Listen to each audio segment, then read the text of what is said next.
Welcome to zero infinity channel. आज के इस लेक्चर में हम सीखेंगे रेक्टेंगुलर कोऑर्डिनेट सिस्टम, जिसको हम कार्टेशियन कोऑर्डिनेट सिस्टम भी बोलते हैं। और इसका सबसे पहले जो कॉन्सेप्ट दिया था वो एक हमारा फ्रेंच मैथमेटिशियन था जिसका नाम था रेने डिकॉर्ट। अब कोऑर्डिनेट सिस्टम का काम क्या होता है, या रेक्टेंगुलर कोऑर्डिनेट सिस्टम हमें क्या पता था। ये इसका बेसिकली जो काम है वो किसी भी ऑब्जेक्ट या पॉइंट की एग्जैक्ट पोजिशन को लोकेट करना। मिसाल के तौर पे हम अपनी आम जिंदगी के अंदर मैप को यूज़ करते हैं। जैसे हमें किसी जगह का एड्रेस एक्यूरेट पता नहीं है, तो उसको फाइंड करने के लिए हम क्या करते हैं, गूगल में उसकी लोकेशन को ऐड करते हैं। अब गूगल क्या करता है, उस लोकेशन के ज़रिए हमें पूरा पाथ बताता है कि हमें इस रास्ते से होके जाना है। इसी तरह से जैसे हम ग्राफ बनाते हैं मुख्तलिफ वेरिएबल्स के बीच में, इंजीनियरिंग हो गई, आर्किटेक्चर हो गया, इसके अंदर भी हम क्या करते हैं, कोऑर्डिनेट सिस्टम को यूज़ करते हैं।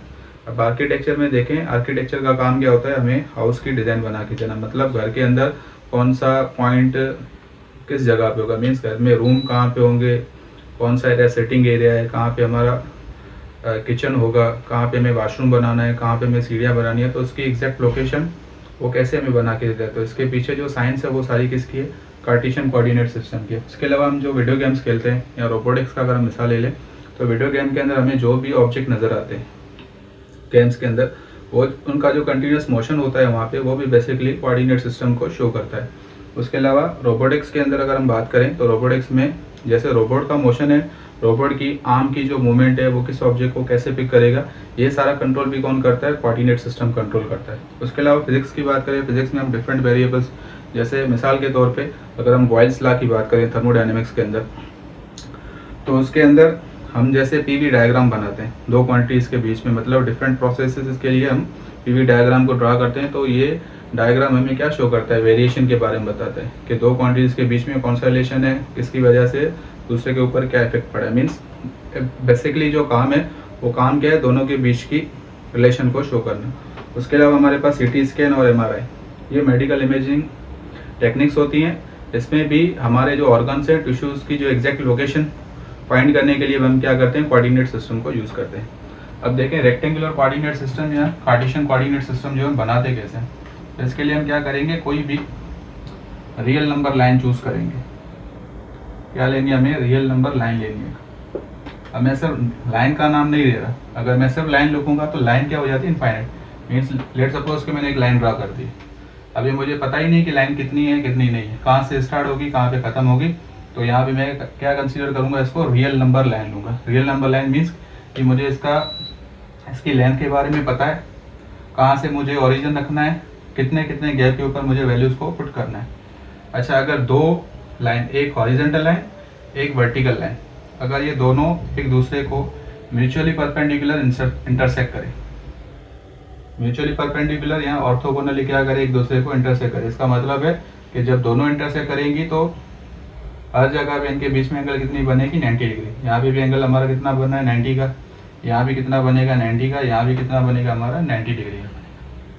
अब जो हम हॉरिजॉन्टल लाइन ड्रॉ करते हैं, इसको हम बोलते हैं कोऑर्डिनेट सिस्टम के अंदर, या कार्टेशियन कोऑर्डिनेट सिस्टम के अंदर इसको हम क्या बोलते हैं, एक्स एक्सिस। उस तरह से जो वर्टिकल लाइन है उसको हम कहते हैं वाई एक्सिस। अब जहाँ पे ये दोनों पॉइंट मीट करती हैं, या जहाँ पे ये दोनों पॉइंट एक दूसरे को लाइंस जो है इंटरसेक्ट करती हैं, उसको हम बोलते हैं पॉइंट ऑफ ओरिजिन,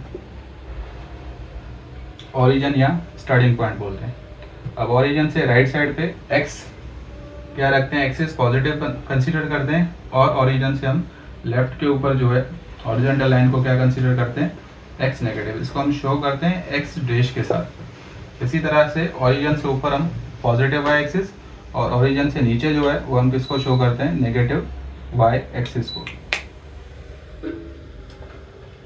अब इनकी वजह से ये जो भी फ्लैट एरिया बन रहा है, इसको हम क्या बोलते हैं, कार्टेशियन प्लेन। इसको आप कार्टेशियन प्लेन बोल दें, या इसको हम क्या बोलेंगे, रेक्टेंगुलर प्लेन। ये दोनों इसके नाम हैं।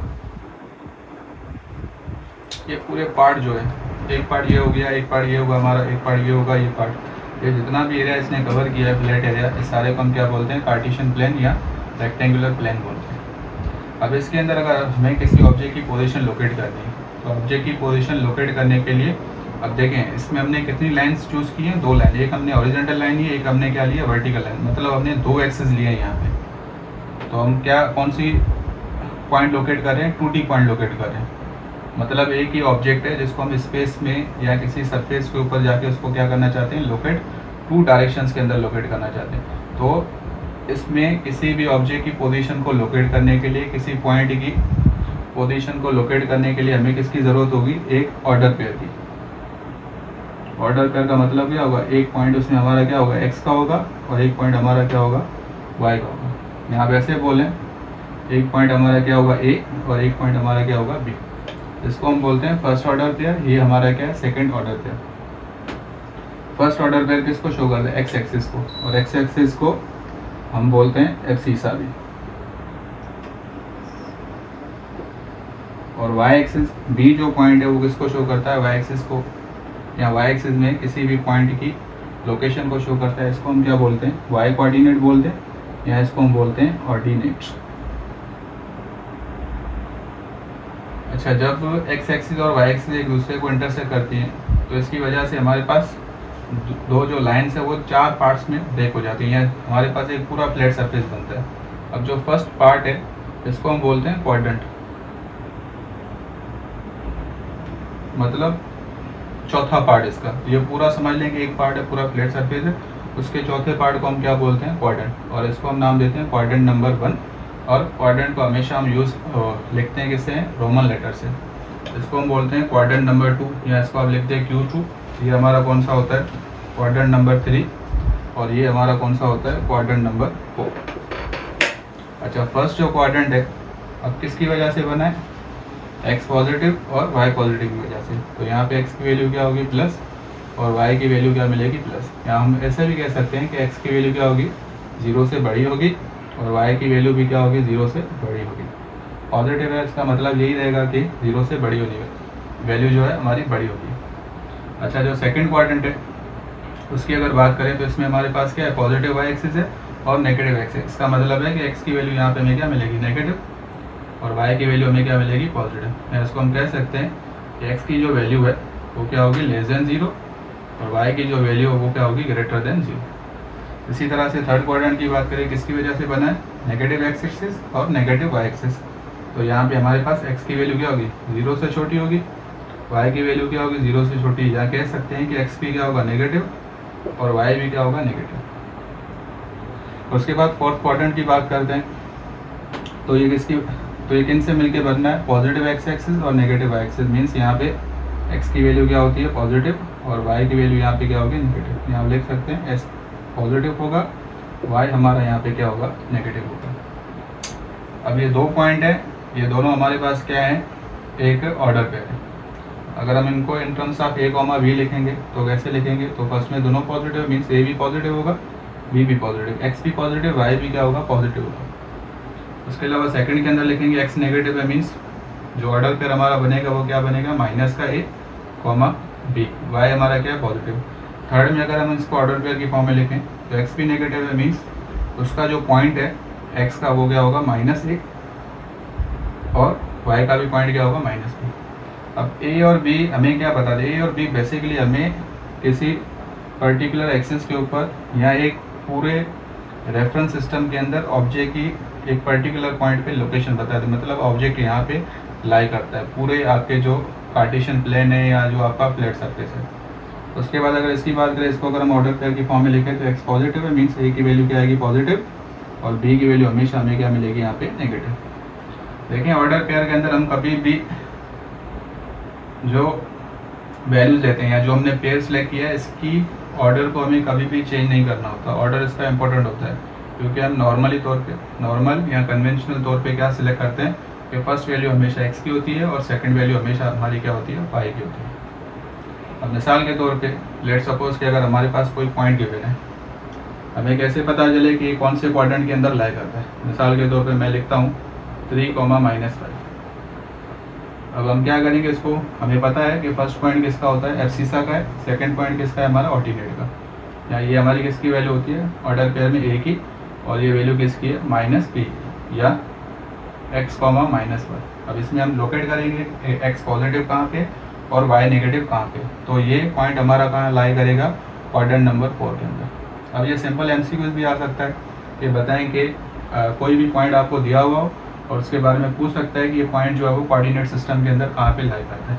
इसी तरह से हम मिसाल ले सकते हैं, ये हमारा कहाँ पे क्वाड्रेंट नंबर 4 है। इसी तरह से मैं मिसाल लिखूँ -5 -6। अब x भी नेगेटिव है, y भी नेगेटिव है, तो कौन सा हमारा क्वाड्रेंट है, क्वाड्रेंट नंबर 3। दोनों वैल्यू पॉजिटिव हो, लेट सपोज मैं लिख लूँ 2,5, तो ये हमारा कहाँ पे लाई करेगा, फर्स्ट क्वाड्रेंट के अंदर। अब इन वैल्यूज़ को हम लोकेट कैसे करते हैं या उस पॉइंट को हम फाइंड कैसे करते हैं। मिसाल के तौर पे हमारे पास जो है वो पॉइंट नंबर 1 है 2,5। तो हम यहाँ पे क्या करेंगे, सिंपल इक्वल डिस्टेंस के ऊपर मार्किंग करेंगे। मिसाल के तौर पे ओरिजिन के ऊपर हमेशा x और y की वैल्यू क्या होगी, 0 की, क्योंकि ये पॉइंट ऑफ स्टार्टिंग पॉइंट है। तो यहाँ पे हमें कोऑर्डिनेट क्या मिलेंगे, 0,0। यहाँ पे वैल्यू हमारे पास क्या होगी, 1। लेट सपोज इक्वल डिस्टेंस पे ये पॉइंट हमारा क्या होगा, 2 डिस्टेंस। ये हमारा डिस्टेंस कितना है, 3 का, ये हमारा कितना है, 4 का। लेट सपोज ये कितना है हमारा, 5। इसी तरह y एक्सिस के ऊपर भी हम मार्किंग करेंगे, लेकिन मार्किंग कैसे करते हैं, वैल्यूज़ के हिसाब से करते हैं। अब इसमें मैक्सिमम वैल्यू हमारे पास कितनी है, x की 2 है, y की कितनी है, 5। तो हम दोनों को लेट सपोज 5 तक मार्किंग करते हैं। तो 1 ये वैल्यू हो जाएगी 2, ये डिस्टेंस 3 है, ये 4 पे और ये 5 पे। तो सबसे पहला पॉइंट हमारे पास क्या है, 2। अब 2 किसका पॉइंट है, x एक्सिस का पॉइंट है। तो हम क्या करेंगे, ओरिजिन से स्टार्ट होंगे, 2 के ऊपर आएंगे और एक पैरेलल लाइन y एक्सिस के ऊपर क्या करेंगे, हम ड्रा करेंगे ऐसे। अच्छा, दूसरा पॉइंट हमारे पास y एक्सिस का कौन सा है, 5। देखें x एक्सिस का जो पॉइंट होगा वो x एक्सिस पे खुद परपेंडिकुलर होगा और y पे हमेशा क्या होता है, पैरेलल होता है। इसी तरह से y एक्सिस का पॉइंट हमें लोकेट करना है। तो यहाँ पे 0 है, 1 2 3 4 5। तो यहाँ से हम क्या करेंगे, एक पैरेलल लाइन ड्रा करेंगे parallel to the x axis. तो जब ये दोनों लाइन किसी भी पॉइंट पे मीट करेंगी तो ये पॉइंट हमारा क्या होगा, कार्टेशियन प्लेन के अंदर जाके लोकेट हो जाएगा। अब ये पॉइंट हमारा कौन सा है, 2,5। इस तरह से हम क्या करते हैं, किसी भी पॉइंट को कोऑर्डिनेट सिस्टम के अंदर लोकेट करते हैं। कोऑर्डिनेट सिस्टम जो है, या कार्टेशियन कोऑर्डिनेट सिस्टम या रेक्टेंगुलर कोऑर्डिनेट सिस्टम, इसका काम सिर्फ ऑब्जेक्ट की पोजीशन को लोकेट करना नहीं होता।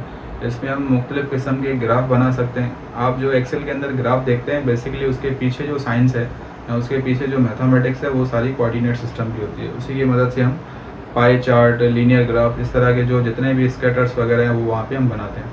इसके अलावा हमें अगर कोई ट्रायंगल वगैरह ड्रा करना है, अगर हमें पॉइंट्स गिवन है या हमें कोई रेक्टेंगल बनाना है, पैरेललोग्राम बनाना है, स्क्वायर बनाना है, इस तरह की अगर कोई भी हमें ज्योमेट्रिकल शेप बनानी है, तो उसको भी हम पॉइंट्स के थ्रू कहाँ पे लोकेट करते हैं, कोऑर्डिनेट सिस्टम के ऊपर।